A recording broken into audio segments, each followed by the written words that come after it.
В библиотеке имени Белинского открылась 126-я международная выставка «Палестина в наших сердцах».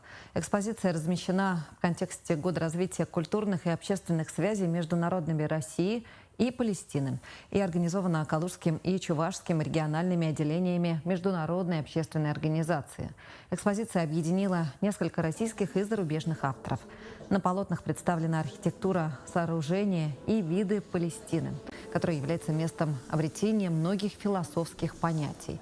Международная выставка действует как послание миру, она призывает к дружбе и справедливости, говорят авторы проекта, утверждая, что война и ненависть не являются единственным путем.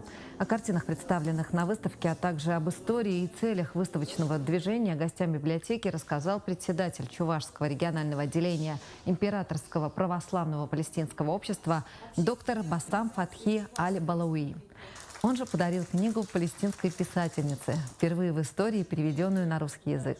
В основу произведения положены воспоминания автора о пережитых испытаниях. В книге правдиво описываются страдания, которые выпали на долю палестинского народа. И это глазами девчонка, которой было 4 года.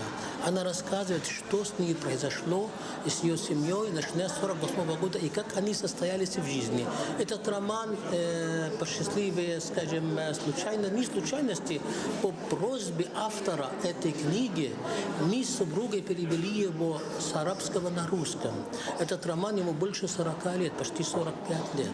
И это удивительный роман, раскрывает очень много тонкостей из истории Палестины, которые сами даже много палестинцев не знают.